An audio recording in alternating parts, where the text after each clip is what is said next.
നമോ നാരായണായ നമഃ. കർമ്മം ചെയ്യുക നമ്മുടെ ലക്ഷ്യം, കർമ്മഫലം തരും ഈശ്വരനല്ലോ. കൃഷ്ണൻ പറഞ്ഞു, അർജുന, യുദ്ധത്തിൽ ആര് വിജയിക്കും എന്ന് പറയാൻ കഴിയില്ല. അർജുന, നീ നിന്റെ കർമ്മം ചെയ്യുക, നീ ഫലത്തെക്കുറിച്ച് ചിന്തിക്കണ്ട. അർജുന, നീ ചെയ്യുന്ന കർമ്മത്തിൻ്റെ ഫലം അർഹതപ്പെട്ടത് നിശ്ചയമായി നിനക്ക് ലഭിക്കും. അർജുനൻ യുദ്ധം ചെയ്തു, വിജയിച്ചു, രാജാവായി.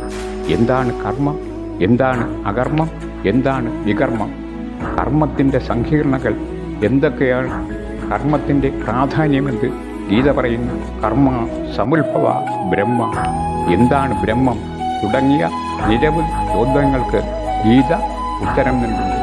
ആധുനിക ലോകം സങ്കുചിതമായി കർമ്മം ജോലി ചെയ്യുന്നത് ജീവിക്കാൻ വേണ്ടി എന്ന് ചിന്തിക്കുന്നു. ആധുനിക ശാസ്ത്രം every action has it's on reaction എന്ന് പഠിപ്പിക്കുമ്പോൾ അപരമായ ഗീതാശാസ്ത്രം, അളക്കാൻ കഴിയാത്ത കാലം മുതൽ തുടർന്നു വരുന്ന ഗീതാശാസ്ത്രം പഠിപ്പിക്കുന്നു ആക്ഷൻ, റിയാക്ഷൻ, കണ്ടിന്യൂസ് ആക്ഷൻ. മാത്രമല്ല, അത് എങ്ങനെയാണ് യജ്ഞരൂപത്തിൽ ചെയ്യേണ്ടത് എന്ന് ഗീത പഠിപ്പിക്കുന്നു. ഗീതാശാസ്ത്രത്തിനുപരി ഒന്നും തന്നെ ആധുനിക ശാസ്ത്രം നേടിയിട്ടില്ല. ഗീതാശാസ്ത്രവും അറിയില്ല. ഗീതാശാസ്ത്രം അച്യുതൻ്റെ വാക്കുകളാണ്, അതിന് ച്യുതിയില്ല.